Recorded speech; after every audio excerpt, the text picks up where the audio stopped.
Assalamu alaikum, chers frères et sœurs. Le concept du Mahdi est profondément enraciné dans la tradition islamique, où il est souvent décrit comme un guide et un rénovateur qui apparaîtra à la fin des temps pour rétablir la justice et la paix dans le monde. Son nom signifie littéralement « le bien guidé », et selon les croyances, il viendra pour rectifier les injustices, guérir les divisions de la communauté et ramener l'humanité vers une voie droite. Présent dans les récits prophétiques, hadiths, transmis depuis des siècles, le Mahdi est une figure attendue et respectée, avec une mission immense et unique, celle de préparer le monde à l'ère de paix et de prospérité ultime. Avant de commencer cette vidéo, je vous invite à vous abonner à notre chaîne et d'activer la cloche de notification pour rester informé de nos prochaines publications sur la foi islamique. Merci et bonne vidéo. Ce sujet attire un grand intérêt, car il est lié à des événements d'envergure mondiale et spirituelle qui concernent autant les croyants que les curieux. Pour beaucoup de fidèles, la croyance en l'arrivée d'un sauveur qui se dressera contre l'injustice résonne d'autant plus fort face aux difficultés et aux crises que traverse notre monde moderne. Les guerres, la corruption, les inégalités sociales et les troubles environnementaux nourrissent un sentiment d'urgence et un besoin de justice qui rendent ce sujet encore plus pertinent. La quête de ce personnage apporte un espoir, une lumière dans une époque qui peut sembler sombre. Alors, face aux signes de l'époque, une question surgit et nous interpelle. Le Mahdi est-il sur le point d'apparaître? Alors, restez avec moi jusqu'à la fin pour découvrir cela. Si vous avez des questions ou des commentaires en cours de route, n'hésitez pas à les laisser en bas. J'apprécie beaucoup vos retours. Allons-y. Les sources et les écrits religieux sur le Mahdi. Le concept du Mahdi, ou bien guidé, est tiré des sources principales de l'islam, les hadiths, paroles et actes du prophète Mohammed, et, indirectement, le Coran. Bien que le Mahdi ne soit pas explicitement mentionné dans le Coran, les hadiths rapportent de nombreux récits qui le décrivent comme une figure clé de la fin des temps, destinée à établir la justice divine. Ces hadiths, transmis par des compagnons proches du prophète, varient en termes de fiabilité et d'interprétation, mais ils convergent sur certains éléments. Le Mahdi sera un descendant du prophète Mohammed, issu de la lignée de Fatima, sa fille, et son règne surviendra durant une période de troubles mondiaux et de grande corruption. Les interprétations du Mahdi divergent selon les écoles de pensée au sein de l'islam. Dans l'islam sunnite, la croyance au Mahdi est présente, bien qu'elle ne soit pas aussi centrale que dans d'autres courants. Les sunnites considèrent le Mahdi comme un leader juste qui viendra pour rétablir l'ordre et préparer la communauté à la venue de Jésus, Issa, dont la descente est également prophétisée. Cette vision sunnite n'associe pas le Mahdi à une nature surnaturelle ou divine, mais le présente plutôt comme un guide humain choisi par Dieu. Du côté de l'islam chiite, en particulier dans la branche des chiites duodécimains, le Mahdi est perçu de manière beaucoup plus spécifique. Il est identifié comme le 12e imam, Mohammed ibn Hassan al-Mahdi, disparu mystérieusement en 874 après Jésus-Christ, et considéré depuis lors comme étant en occultation. Les chiites croient qu'il réapparaîtra au moment où l'injustice sera à son comble pour restaurer la foi et la justice. Cette croyance est si centrale dans la doctrine chiite que le Mahdi est aussi appelé imam caché et est perçu comme un guide spirituel protecteur, même durant son absence. Quant aux éléments prophétiques, les hadiths décrivent plusieurs signes et événements annonciateurs de l'arrivée du Mahdi. Selon la tradition, avant sa venue, le monde sera marqué par une période de chaos et d'injustice généralisée, avec des conflits qui diviseront la communauté et une dégradation des valeurs morales. Parmi les signes, certains récits mentionnent l'apparition d'épidémies, de tremblements de terre et de guerres incessantes. De plus, plusieurs hadiths évoquent des signes plus spécifiques, comme des tensions autour de la région de Damas, des batailles importantes dans les environs de la péninsule arabique, et des luttes pour le pouvoir qui affaibliront les dirigeants de l'époque.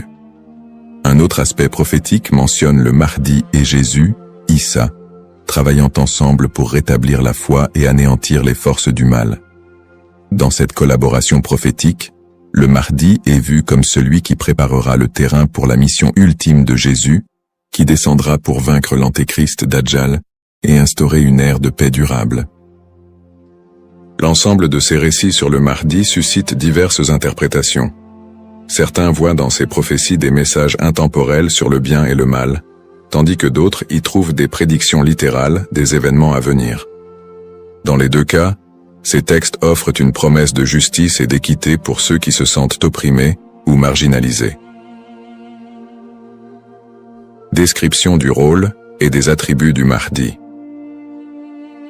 Le Mahdi est décrit comme un guide et un leader d'exception, dont la mission est de restaurer la justice et de guider la communauté islamique vers une période de paix et de foi. Dans les récits islamiques, le Mahdi n'est pas seulement un leader politique, mais surtout un guide spirituel qui incarne des valeurs d'intégrité, de droiture et de compassion. En tant que réformateur, il est censé redresser les torts, abolir l'injustice et rétablir les lois divines. Ce rôle en fait un leader complet, capable de résoudre les crises morales, sociales et politiques qui pourraient diviser la communauté à la fin des temps. Selon ces récits, le Mahdi est celui qui inspirera les croyants à revenir vers les principes fondamentaux de la foi islamique, en éliminant les faux enseignements et en corrigeant les pratiques déviantes. Les attributs distinctifs du Mahdi le rendent unique parmi les autres leaders.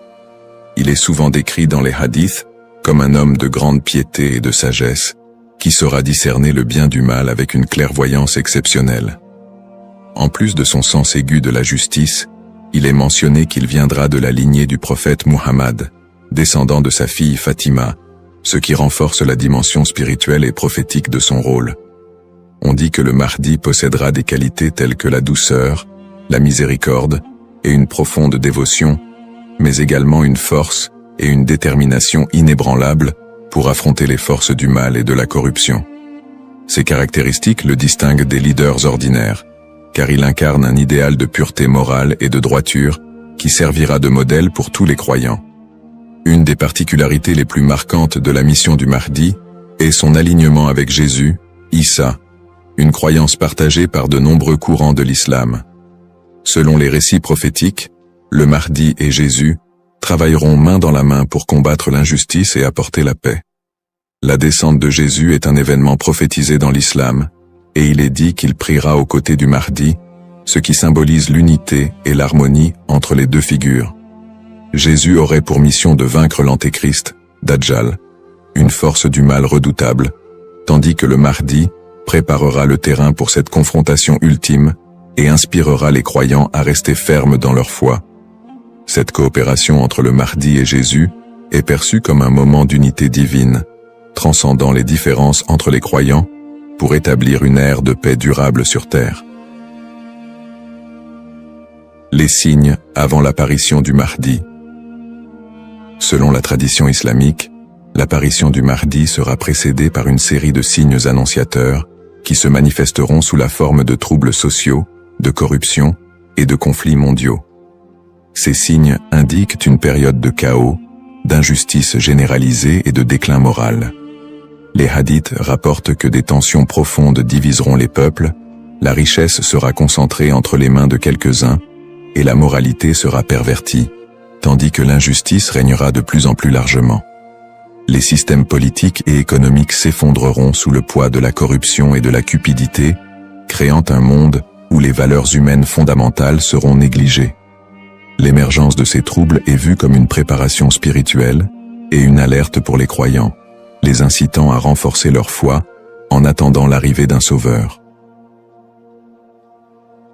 Signes dans le monde actuel. De nombreux croyants et penseurs voient dans les événements mondiaux actuels des éléments pouvant correspondre à ces signes prophétiques. Les crises économiques et financières, les inégalités sociales grandissantes, les conflits armés qui se multiplient, les crises humanitaires et les catastrophes naturelles sont perçus par certains comme des indicateurs de l'approche de cette période de désordre.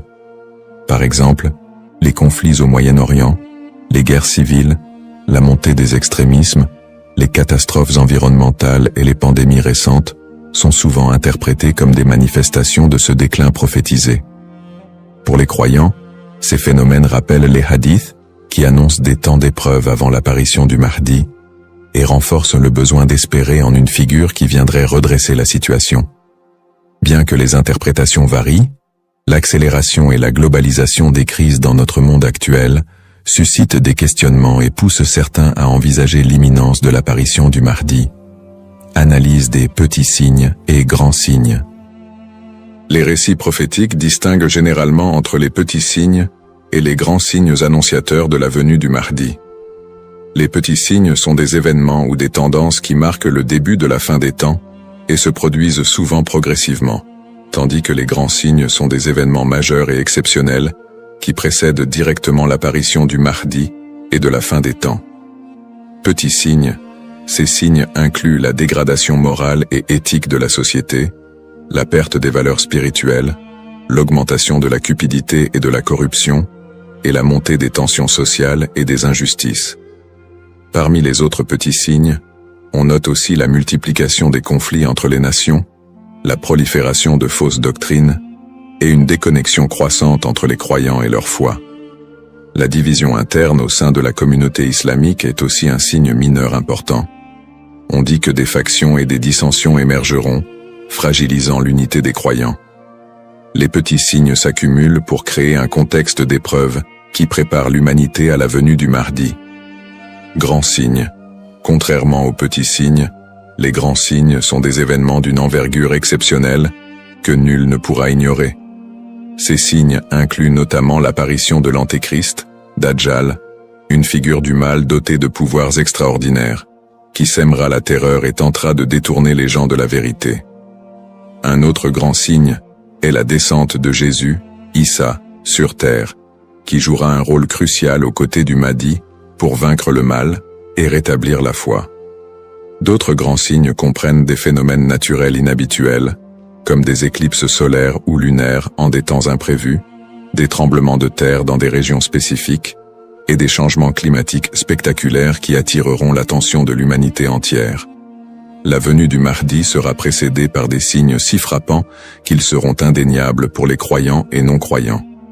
Cette distinction entre petits et grands signes aide les croyants à comprendre que, bien que des signes puissent apparaître, il est important de garder un équilibre dans l'interprétation et de ne pas céder à la panique.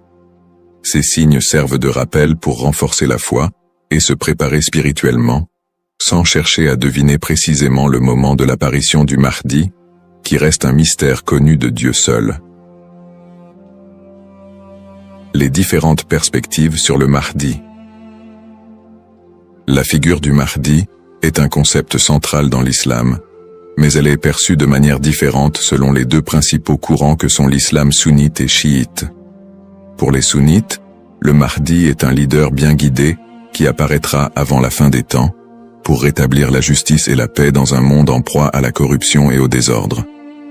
La croyance au Mahdi est présente chez les sunnites, mais elle n'est pas aussi centrale que pour les chiites, et elle n'est pas strictement codifiée dans les textes fondamentaux. Les sunnites voient le Mahdi comme un homme ordinaire, choisi par Dieu, qui viendra guider la communauté musulmane, mais ils ne l'identifient pas comme une figure spécifique, ni comme une figure en occultation. Du côté de l'islam chiite, en particulier dans la branche des chiites duodécimains, le Mahdi revêt une importance plus profonde et spécifique. Les chiites identifient le Mahdi comme étant Muhammad ibn Hassan al-Mahdi, le 12e et dernier imam, qui est entré dans un état d'occultation à la fin du 9e siècle. Selon la croyance chiite, cet imam est toujours en vie, caché aux yeux du monde, et il réapparaîtra lorsque Dieu le décidera pour instaurer la justice. Cette conception du Mahdi comme imam caché fait partie intégrante de la théologie chiite, qui voit en lui un guide spirituel et protecteur, même en son absence, et qui joue un rôle central dans l'attente messianique de la communauté chiite. Les visions contemporaines et divergentes. Dans le contexte actuel, le concept du Mahdi suscite des interprétations modernes et divergentes. Certaines visions apocalyptiques, souvent influencées par des contextes politiques ou sociaux, voient le Mahdi comme une figure de résistance contre l'oppression mondiale et un symbole de libération face aux injustices contemporaines. Dans des contextes marqués par des conflits ou des crises, certains groupes mettent en avant l'imminence de son apparition pour renforcer l'engagement religieux ou politique, parfois en interprétant les signes prophétiques de manière littérale pour justifier certaines actions. L'espoir en un avenir où les conflits, les inégalités et les désastres seraient remplacés par un monde plus harmonieux donne un sens à la foi des croyants, les incitant à lutter pour une vie conforme aux valeurs de justice et de compassion, en attendant l'apparition de celui qui rétablira l'ordre et la paix. Les risques de la surinterprétation et des faux messies. L'attente de l'apparition du Mahdi, figure de justice et de paix, est une croyance profondément ancrée dans la foi musulmane. Cependant, cette croyance peut aussi engendrer des risques de surinterprétation et de malentendus, notamment avec l'émergence de faux prétendants se proclamant Mahdi. Au fil de l'histoire, des individus se sont déjà déclarés être le Mahdi, attirant des adeptes et suscitant des mouvements religieux parfois déstabilisateurs. Ces faux messies, en exploitant la ferveur des croyants, peuvent conduire à des troubles, des tensions communautaires, voire des conflits. Dans certains cas, ces prétendants cherchent à renforcer leur pouvoir personnel ou à gagner en influence, provoquant des conséquences potentiellement dévastatrices pour les communautés qui les suivent. Leur influence peut diviser les croyants, générer des violences, et même entraîner des catastrophes humanitaires si ces mouvements sont militarisés ou extrémistes. Un autre risque important est la manipulation des croyances autour du Mahdi par des groupes ou individus mal intentionnés. Certains mouvements exploitent cette croyance pour recruter des fidèles ou justifier leurs actions, en interprétant les signes prophétiques de manière alarmiste ou sensationnaliste. Ils s'appuient sur l'idée de l'apparition imminente du Mahdi pour attiser les peurs ou rallier des gens à leur cause, souvent en faveur d'intérêts politiques ou idéologiques. Dans des contextes de crise, cette manipulation peut entraîner des mobilisations massives et inciter des personnes à adopter des positions extrêmes, créant ainsi un climat de méfiance et d'instabilité. Face à ces dérives, l'importance du discernement est cruciale. Il est essentiel pour les croyants de faire preuve de prudence et de retenue dans l'interprétation des signes et des prophéties. La tradition islamique recommande de rester vigilant, car seul Dieu connaît le moment précis de l'apparition du Mahdi. En restant ancré dans les principes de justice et de piété, et en s'appuyant sur des sources fiables et la sagesse des érudits, les croyants peuvent éviter de tomber dans le piège de l'illusion et de la manipulation. Garder un esprit critique face aux revendications de certains groupes et individus est essentiel pour préserver l'intégrité de cette croyance. Ainsi, plutôt que de se précipiter dans des interprétations ou de suivre des figures douteuses, il est fondamental de s'attacher aux valeurs essentielles de la foi et de se préparer spirituellement, sans chercher à deviner l'avenir ni à suivre des faux messies. En résumé, le concept du Mahdi, figure centrale dans la tradition islamique, évoque des thèmes puissants de justice, d'espoir et de rédemption face aux crises contemporaines. Nous avons exploré les différentes perspectives sur le Mahdi, notamment les différences entre les courants sunnites et chiites, ainsi que les interprétations modernes qui en découlent. Nous avons également mis en lumière les défis actuels, tels que les injustices sociales et les crises environnementales, qui alimentent le désir d'un leader juste. Cependant, il est crucial de reconnaître les dangers des faux prétendants et de la manipulation de cette croyance, appelant ainsi à un discernement éclairé. En cette ère d'incertitude, il est essentiel de réfléchir à notre propre rôle dans la quête de justice et de paix. Chacun de nous a la capacité d'agir, d'inspirer le changement et de travailler à créer un monde meilleur, même à petite échelle. La question demeure: sommes-nous proches de la venue du Mahdi? Cette interrogation nous engage à réfléchir sur nos croyances et nos actions, et à envisager comment nous pouvons contribuer à un avenir empreint de justice et d'équité. Nous vous encourageons à partager vos réflexions et expériences sur le sujet dans les commentaires ci-dessous. Quelles sont vos pensées sur le Mahdi et son rôle dans notre monde contemporain? N'oubliez pas de vous abonner à notre chaîne pour plus de contenu inspirant et engageant sur des thèmes spirituels et sociaux. Votre voix compte et ensemble, nous pouvons œuvrer pour un monde plus juste. Cependant, D'autres approches modernes se concentrent sur une interprétation plus spirituelle et morale du Mahdi, considérant son apparition comme une métaphore pour inciter les croyants à rétablir la justice dans leur propre vie et à renforcer leur engagement spirituel. Ces visions contemporaines voient la venue du Mahdi non pas comme un événement littéral, mais comme un rappel constant de la nécessité de l'équité, de la bonté et de la piété. Dans cette perspective, le Mahdi représente une lumière spirituelle qui inspire les croyants à lutter contre les injustices, qu'elles soient personnelles, sociales ou morales. Le Mahdi dans le monde non musulman. La figure du Mahdi trouve également des échos dans le monde non musulman, où d'autres cultures et religions partagent le concept d'un sauveur ou d'un messie qui apparaîtra à la fin des temps pour instaurer la paix.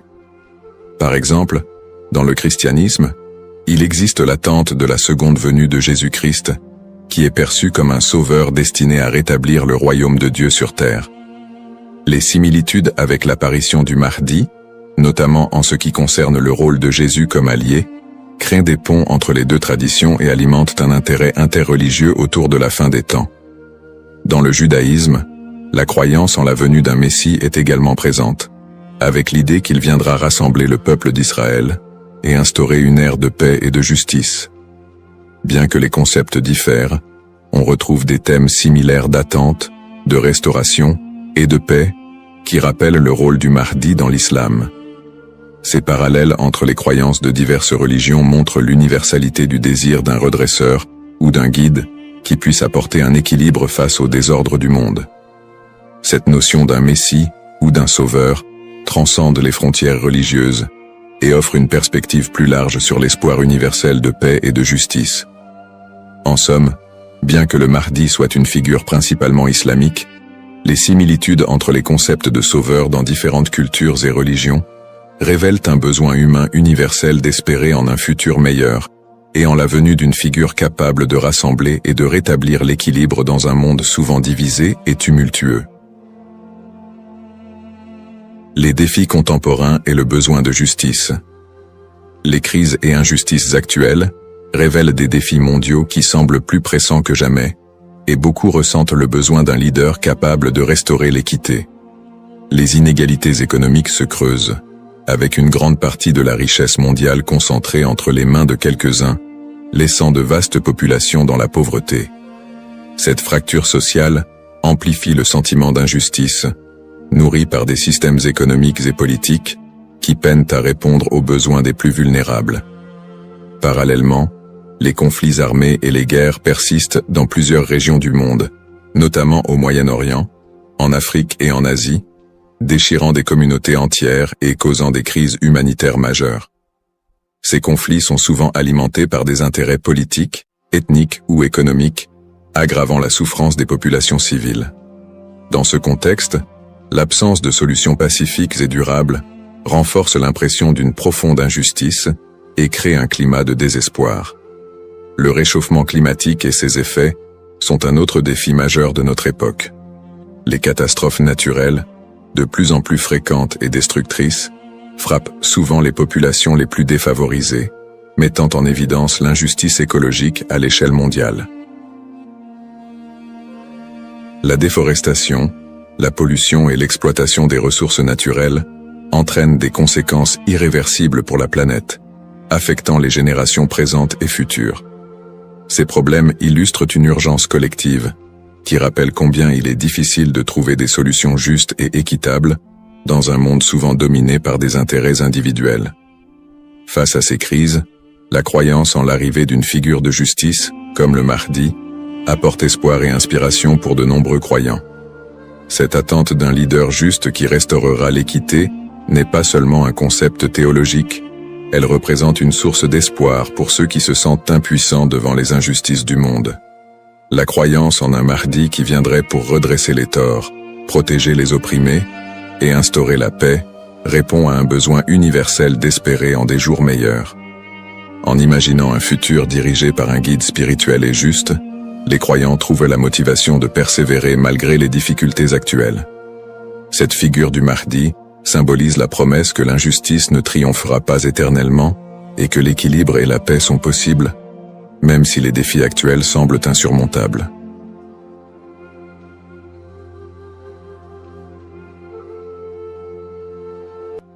Assalamu alaikum, chers frères et sœurs. Le peuple maudit de Israël. Une phrase qui semble résonner avec un mystère profond, une notion qui pourrait dérouter ou susciter la curiosité. Pourquoi parler de malédiction, alors que l'histoire d'Israël est généralement associée à celle d'un peuple élu par Dieu? Pourtant, au fil des siècles, des textes anciens aux événements historiques récents, l'idée que le peuple d'Israël aurait pu être maudit a traversé les cultures, les religions et les esprits. Il est crucial de comprendre que ce sujet va bien au-delà des simples récits bibliques. Il s'ancre dans une histoire complexe, où la théologie, les prophéties et les malheurs historiques sont intimement liés. Cette notion de malédiction trouve son écho dans les croyances populaires, mais aussi dans des interprétations religieuses et culturelles, parfois mal comprises. Pourquoi ce sujet mérite-t-il notre attention aujourd'hui? Parce que ce n'est pas simplement un concept historique, mais une idée qui a façonné la perception mondiale d'un peuple tout au long des âges. Pour bien saisir la portée de cette notion, il est indispensable de remonter aux sources historiques et religieuses, de comprendre le contexte dans lequel ces croyances ont émergé, et de démêler les faits des mythes. Le terme de peuple maudit a souvent été utilisé dans divers contextes pour parler du peuple d'Israël, mais que signifie-t-il réellement? Dans la Bible, en particulier dans l'Ancien Testament, les relations entre le peuple hébreu et Dieu sont parfois marquées par des promesses de bénédiction, mais aussi des avertissements de malédiction en cas de désobéissance.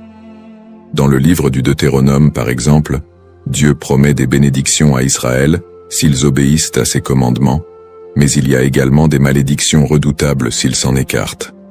Parmi ces malédictions, on trouve des prophéties qui parlent d'exil, de souffrance et de dispersion à travers le monde. Ces passages ont alimenté des siècles d'interprétations théologiques, renforçant l'idée que certaines périodes de souffrance du peuple juif pourraient être vues comme des châtiments divins. Au-delà de la Bible, l'histoire du peuple d'Israël, marquée par les conquêtes, les destructions, l'exil et les persécutions, a renforcé cette image d'un peuple qui porte un poids historique lourd. Depuis la destruction du premier et du second temple de Jérusalem, en passant par les diasporas forcées, jusqu'aux tragédies plus récentes comme la Shoah, beaucoup ont vu dans ces événements des échos de ces anciennes malédictions bibliques. Mais ces interprétations ne sont pas uniquement religieuses. Elles se sont parfois transformées en idéologie politique et sociale. La perception négative et les stéréotypes autour du peuple juif au cours de l'histoire ont souvent renforcé cette idée de malédiction, parfois utilisée pour justifier des discriminations et des persécutions. La notion de peuple maudit a ainsi été instrumentalisée à travers les siècles. Avant de commencer cette vidéo, n'oubliez pas de liker cette vidéo, car cela nous donne beaucoup de force pour continuer à partager du contenu bénéfique. Et je vous invite à vous abonner à notre chaîne et d'activer la cloche de notification pour rester informé de nos prochaines publications sur la foi islamique. Merci et bonne vidéo. L'objectif de cette vidéo est d'analyser et de comprendre cette idée complexe et souvent mal interprétée de peuple maudit. Quelles en sont les racines historiques, religieuses et sociales? Comment a-t-elle évolué au fil du temps, et pourquoi est-elle encore parfois utilisée pour expliquer des événements tragiques dans l'histoire du peuple juif? Alors, restez avec moi jusqu'à la fin pour découvrir cela. Si vous avez des questions ou des commentaires en cours de route, n'hésitez pas à les laisser en bas. J'apprécie beaucoup vos retours. Allons-y. Au cours de cette vidéo, nous allons explorer les textes religieux qui évoquent cette malédiction, en particulier la Bible et d'autres écrits anciens. Revisiter les grandes étapes de l'histoire d'Israël, de l'époque biblique jusqu'à nos jours, pour comprendre comment ces événements ont pu renforcer cette idée dans les esprits. Discuter des interprétations théologiques de ces malédictions, et comment elles ont été perçues par différentes religions et cultures à travers le monde. Démystifier cette notion en explorant les aspects symboliques et les récupérations idéologiques qui ont façonné cette image négative. Cette exploration vous permettra de comprendre les tenants et aboutissants de cette idée profondément enracinée dans l'histoire de l'humanité. Il est important de ne pas se laisser emporter par des idées simplistes, mais de creuser la profondeur de ce concept pour en dégager des vérités historiques et spirituelles. Origine d'Israël. L'histoire du peuple israélite débute avec les récits bibliques de la Genèse, où Dieu promet à Abraham, un patriarche hébreu, qu'il deviendra le père d'une grande nation. Cette promesse divine est le point de départ de la formation du peuple d'Israël. Selon la tradition, Abraham, Isaac, son fils, et Jacob, son petit-fils, sont les ancêtres directs de ce peuple, souvent appelés les patriarches. Jacob, après avoir lutté avec un ange, reçoit de Dieu un nouveau nom, Israël, et ses descendants sont appelés les Israélites. Le livre de l'Exode raconte l'histoire de la libération du peuple hébreu de l'esclavage en Égypte sous la direction de Moïse. C'est un moment fondamental dans l'histoire d'Israël, où Dieu scelle une alliance avec les Israélites au mont Sinaï. Dieu y remet les 10 commandements à Moïse, posant ainsi les bases des lois morales et religieuses qui guideront le peuple élu. Cette alliance est une promesse de protection divine en échange de l'obéissance aux lois de Dieu. À partir de là, Israël se constitue progressivement en nation, après la conquête de la terre promise sous Josué. Cette période est marquée par des hauts et des bas, alors que les Israélites tentent de rester fidèles à leur alliance avec Dieu. Toutefois, au fil des siècles, leur histoire est ponctuée d'infidélités religieuses, de guerres et de conquêtes par d'autres puissances, ce qui engendrera l'accomplissement de certaines prophéties de malédiction. Les prophéties et les malédictions. Dans l'Ancien Testament, en particulier dans le Deutéronome, Dieu fait à Israël des promesses de bénédiction conditionnelles à leur fidélité, mais également des avertissements de malédiction en cas de désobéissance. Le chapitre 28 du Deutéronome est l'un des textes clés qui évoque les conséquences potentielles de l'infidélité. Dieu promet prospérité et paix si le peuple respecte ses commandements, mais des malédictions terribles en cas de rébellion. Les malédictions incluent des catastrophes naturelles, des défaites militaires, des maladies, et finalement, l'exil et la dispersion parmi les nations étrangères. Parmi les prophètes qui ont développé cette idée de malédiction, Ézéchiel et Jérémie sont 2 figures centrales. Ézéchiel, actif pendant l'exil babylonien, insiste sur le lien entre l'exil du peuple et leur transgression. Il prophétise que la destruction de Jérusalem et l'exil sont des punitions divines pour l'injustice sociale, l'idolâtrie et l'infidélité religieuse du peuple. Toutefois, il apporte aussi un message d'espoir.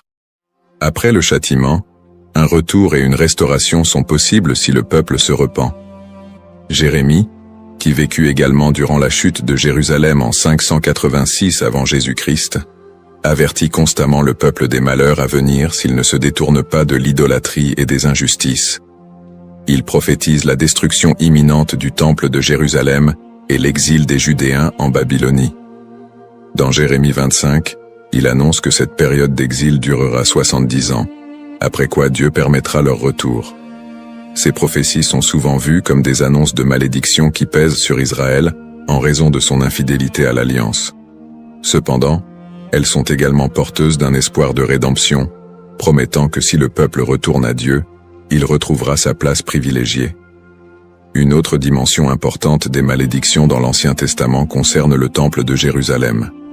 La destruction du premier temple par les Babyloniens en 586 avant Jésus-Christ, puis la destruction du second temple par les Romains en 70 après Jésus-Christ, sont vus comme des châtiments pour la désobéissance du peuple. Ces événements ont renforcé l'idée d'un peuple souffrant sous le poids de la malédiction divine. Persécutions historiques. L'histoire du peuple d'Israël est marquée par une série de persécutions et d'exils, souvent perçues à travers le prisme des malédictions bibliques. Le premier grand exil, celui de Babylone, survient après la destruction du premier temple en 586 avant Jésus-Christ. Par la suite, les Babyloniens déportent une grande partie des habitants de Juda, ce qui marque le début d'une longue période de diaspora. Après un retour partiel en terre d'Israël et la reconstruction du temple, les siècles suivants ne sont pas exempts de nouvelles épreuves. La période hellénistique, marquée par les conquêtes d'Alexandre le Grand, puis la domination romaine, amène son lot de tensions religieuses et politiques. le peuple juif subit de nouvelles persécutions, notamment sous l'occupation romaine. La destruction du Second Temple en 70 après Jésus-Christ par les Romains, sous l'empereur Titus, est un moment charnière dans l'histoire d'Israël. Cet événement marque le début de la grande diaspora, alors que le peuple juif est dispersé dans tout l'Empire romain et au-delà. La révolte de Bar Kokhba, en 135 après Jésus-Christ, aboutit à une nouvelle défaite et à un exil encore plus massif.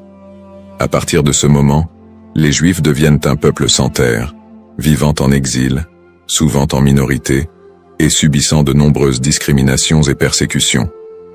Durant le Moyen-Âge, en Europe et dans le monde islamique, les Juifs font souvent l'objet de suspicions, de discriminations légales, et parfois de pogroms violents. Les croisades, notamment, voient des massacres de communautés juives en Europe.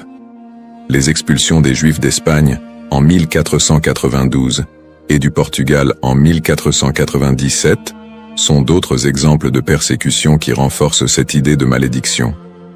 Dans ces périodes sombres, beaucoup d'historiens et de penseurs juifs eux-mêmes ont cherché à comprendre ces souffrances à travers les textes sacrés. Pour certains, ces malheurs étaient perçus comme la continuation des malédictions prononcées dans l'Ancien Testament. Pourtant, ces périodes de souffrance ne sont pas uniquement interprétées comme des châtiments divins, mais aussi comme des épreuves à travers lesquelles le peuple d'Israël serait purifié ou préparé à une rédemption future.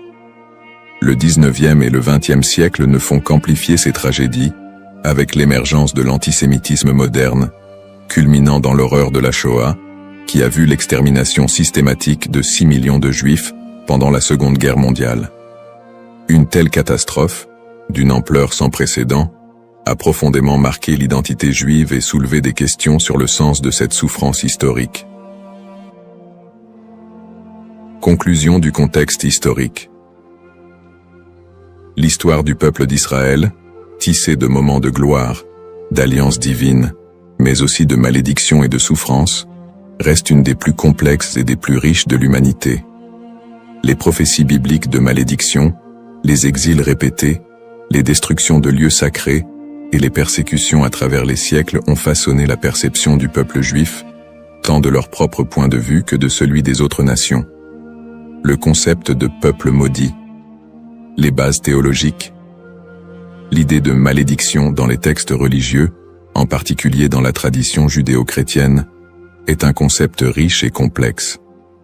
Les malédictions sont souvent prononcées par Dieu en réponse à l'infidélité ou à l'injustice du peuple. Dans la Bible, notamment dans le livre du Deutéronome, Dieu promet des bénédictions à Israël pour leur obéissance, mais aussi des malédictions en cas de désobéissance. Ces malédictions incluent des souffrances, des exils et d'autres calamités, illustrant le caractère conditionnel de l'alliance entre Dieu et son peuple. La distinction entre malédiction divine et humaine est essentielle. Les malédictions divines, souvent exprimées par des prophètes, sont vues comme des conséquences directes de l'action humaine contre les commandements divins. En revanche, les malédictions humaines peuvent découler de superstitions, de croyances populaires ou d'anathèmes lancés par des individus ou des groupes en réponse à des actes perçus comme immoraux. Cette différence met en lumière le rôle de la responsabilité humaine dans la réception de ces malédictions. Les prophètes, tels qu'Ézéchiel et Jérémie, jouent un rôle crucial dans la communication de ces malédictions. Leur message souligne que ces châtiments ne sont pas simplement des expressions de colère divine, mais des appels à la repentance et à la restauration. Ce cadre théologique souligne que les malédictions ne sont pas définitives et que le retour à la foi peut conduire à des bénédictions renouvelées. Malédiction et mythe. La notion de malédiction attachée au peuple d'Israël a donné lieu à de nombreuses interprétations populaires et mythes au cours des siècles. Dans les traditions chrétiennes et islamiques, des récits sur le peuple juif ont souvent été associés à des idées de punition divine. Ces interprétations, parfois teintées d'hostilité, ont conduit à la propagation de stéréotypes négatifs. Historiquement, des récits de malédiction ont été utilisés pour justifier des persécutions contre les Juifs.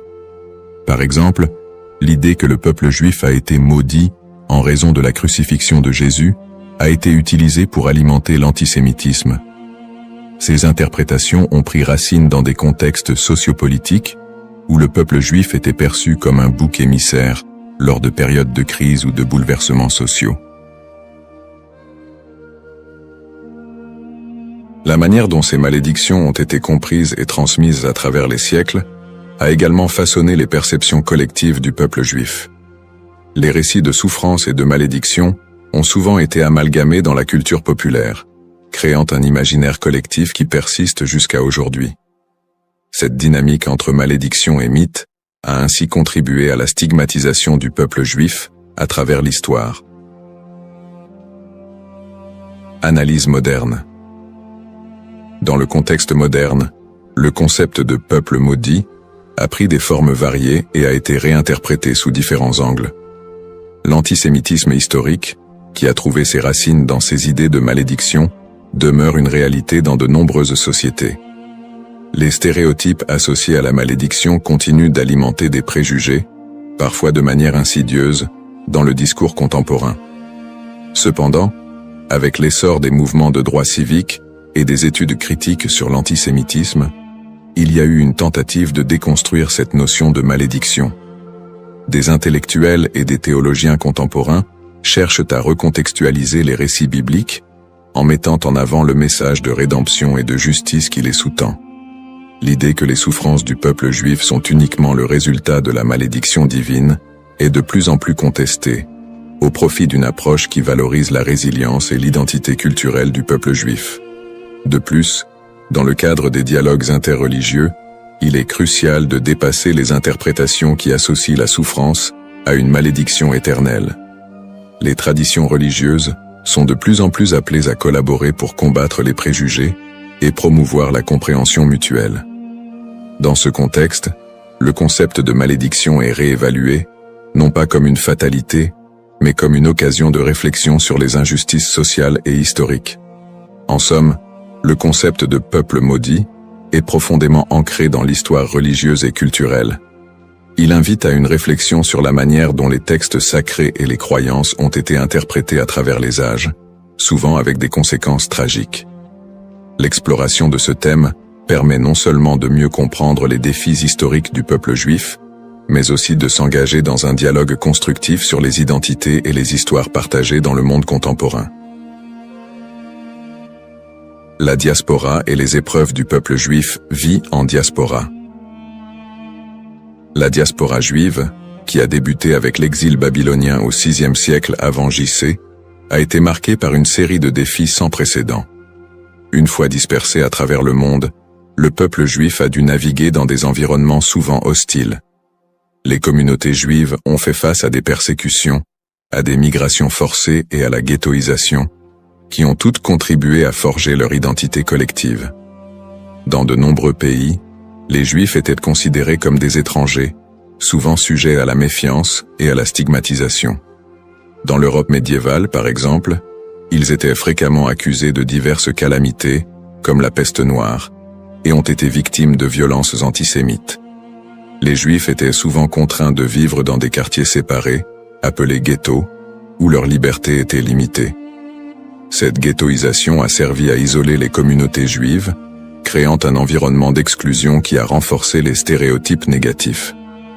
Les migrations forcées ont également eu un impact considérable sur la vie juive en diaspora.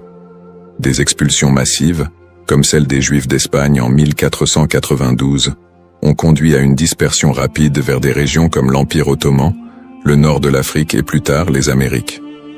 Ces déplacements ont souvent été motivés par des conditions de vie insupportables et des menaces physiques, mais ils ont également permis aux Juifs de préserver et d'adapter leur culture dans de nouveaux contextes. Malgré ces défis, les communautés juives ont réussi à maintenir leurs traditions et à s'adapter aux réalités locales. Elles ont développé des réseaux de solidarité, créant des institutions éducatives et religieuses pour assurer la transmission de leur héritage culturel et spirituel. Cette résilience face à l'adversité est une caractéristique marquante de l'expérience juive en diaspora. Les pogroms et l'Holocauste. Les pogroms, qui ont commencé en Europe à partir du IXe siècle, illustrent la violence persistante à laquelle les Juifs ont été confrontés. Ces émeutes violentes souvent encouragés par des autorités locales, ont mené à des massacres, à des pillages et à des destructions de synagogues. Un des pogroms les plus connus est celui de Kitchinev en 1903, qui a entraîné la mort de dizaines de Juifs et laissé des centaines d'autres blessés. Le XXe siècle a vu la tragédie de l'Holocauste, un génocide qui a coûté la vie à 6 millions de Juifs pendant la Seconde Guerre mondiale. Les nazis ont systématiquement exterminé les Juifs européens, mettant en place des camps de concentration et d'extermination. Malgré ces persécutions violentes, de nombreuses histoires de survie émergent, mettant en lumière le courage et la détermination du peuple juif. Des groupes de résistance, des réseaux de sauvetage et des actes de bravoure individuels témoignent de la volonté de maintenir l'humanité et la dignité face à l'inhumanité. L'Holocauste a laissé une empreinte indélébile sur la mémoire collective juive. Les survivants ont dû reconstruire leur vie dans un monde souvent indifférent à leurs souffrances. Cette tragédie a également catalysé des mouvements politiques qui ont conduit à la création de l'État d'Israël en 1948, un point tournant dans l'histoire juive moderne. Lutte pour l'identité et la terre promise. Les épreuves subies par le peuple juif en diaspora ont profondément influencé son identité collective. Face à l'adversité, une identité juive résiliente a émergé, mêlant traditions séculaires, pratiques religieuses et un sentiment d'appartenance à une histoire commune. Cette lutte pour la survie a également renforcé un lien indéfectible avec la terre d'Israël, considérée comme la terre promise dans la tradition juive. Ce lien a été ravivé tout au long de l'histoire, notamment lors des mouvements sionistes du XIXe et du XXe siècle, qui ont cherché à établir un foyer national juif en Palestine. Pour de nombreux juifs, la terre d'Israël représente non seulement un lieu géographique, mais également un symbole de liberté, d'identité et d'unité.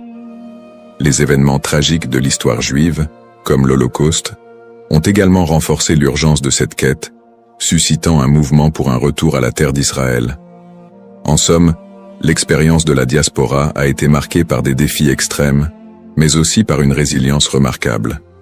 Les persécutions, les pogroms et l'Holocauste ont non seulement laissé des cicatrices, mais ont également façonné une identité juive forte, ancrée dans une histoire partagée et un attachement profond à la terre d'Israël. Ce processus de formation de l'identité juive, en réponse aux épreuves, continue de jouer un rôle crucial dans la vie des Juifs du monde entier aujourd'hui. Le retour en Israël et l'État moderne, sionisme et création de l'État d'Israël. Le mouvement sioniste, qui a émergé à la fin du XIXe siècle, constitue un tournant majeur dans l'histoire juive moderne. À cette époque, les Juifs d'Europe étaient confrontés à une montée de l'antisémitisme et à des conditions de vie précaires, notamment en Russie et en Europe de l'Est. Ces difficultés ont suscité un besoin pressant d'un foyer national. Theodor Herzl, considéré comme le père du sionisme politique, a articulé cette aspiration dans son livre L'État juif, 1996, où il propose la création d'un État juif en Palestine comme réponse à l'antisémitisme rampant. Le sionisme a pris plusieurs formes, allant du sionisme politique de Herzl à des visions plus socialistes et culturelles, comme celles de figures comme David Ben-Gourion et Ahad Ha'am. Le premier congrès sioniste a eu lieu à Bâle, en 1897, où les participants ont décidé de promouvoir l'établissement d'un foyer national juif en Palestine par des moyens diplomatiques et légaux. À la suite de la déclaration Balfour de 1917, dans laquelle le gouvernement britannique a exprimé son soutien à l'établissement d'un foyer national juif en Palestine, le mouvement sioniste a gagné en légitimité. Cependant, la réalité sur le terrain était complexe. La Palestine était alors habitée par une majorité arabe qui a vu l'immigration juive comme une menace pour ses droits et ses terres. Cette situation a semé les graines des conflits futurs.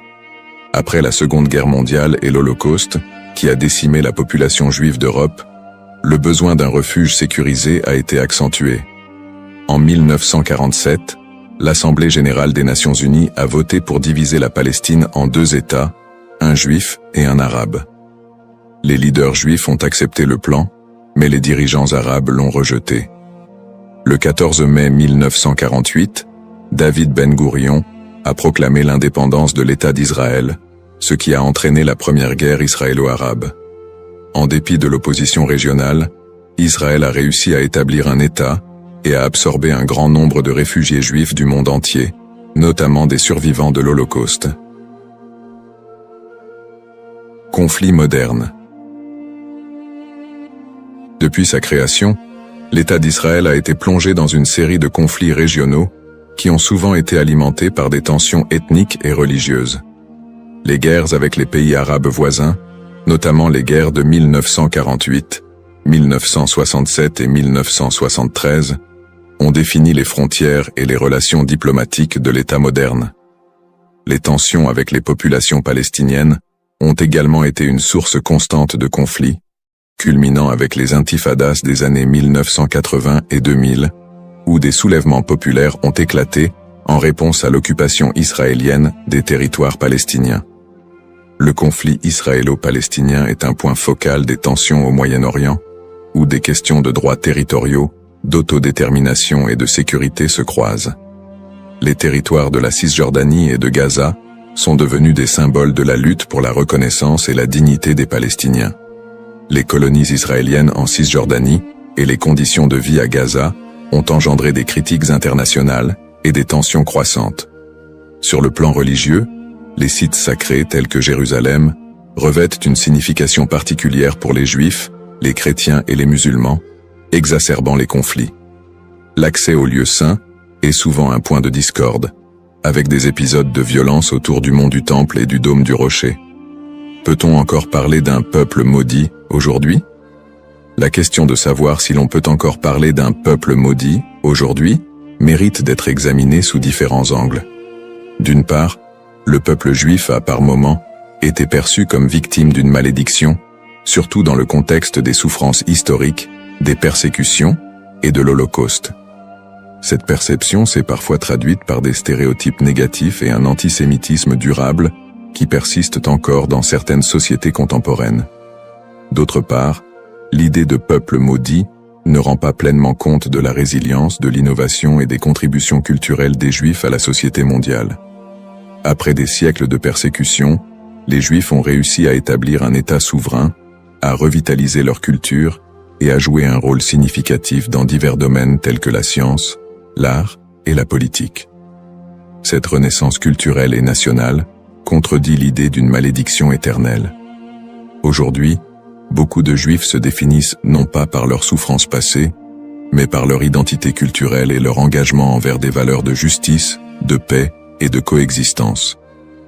L'État d'Israël, bien qu'encore confronté à des défis internes et externes, est un symbole de survie et de détermination pour de nombreux Juifs dans le monde. Ainsi, plutôt que de voir le peuple juif à travers le prisme d'une malédiction, il est plus approprié de reconnaître la complexité de son histoire, marquée par des luttes et des triomphes, et d'appréhender la diaspora juive comme une histoire d'espoir, de résilience et de quête d'identité. Dans cette exploration du thème du peuple maudit d'Israël, nous avons retracé l'histoire complexe des Juifs, de leurs origines dans l'Antiquité à leur établissement moderne en tant qu'État souverain. Nous avons examiné le contexte historique et religieux, en soulignant les épreuves de la diaspora, les persécutions et les tragédies comme les pogroms et l'Holocauste. En analysant le concept de malédiction, nous avons également vu comment il a été utilisé pour justifier des stéréotypes et des violences à l'encontre des Juifs au fil des siècles. Nous avons ensuite discuté du mouvement sioniste qui a mené à la création de l'État d'Israël en 1948, ainsi que des conflits régionaux qui en ont découlé, notamment avec les populations palestiniennes. Ces tensions, alimentées par des enjeux historiques, ethniques et religieux, continuent de façonner la réalité actuelle du pays. En réfléchissant à l'évolution du terme « maudit », il est crucial de reconnaître qu'il a souvent été employé de manière péjorative pour désigner le peuple juif et justifier des injustices. Cependant, au fil du temps, cette notion a été déconstruite. De nos jours, parler de peuple maudit ne rend plus compte de la diversité et de la résilience des communautés juives. Au contraire, il est essentiel de voir le peuple juif comme porteur d'une riche culture, d'une identité dynamique et d'une volonté indéfectible de vivre et de prospérer.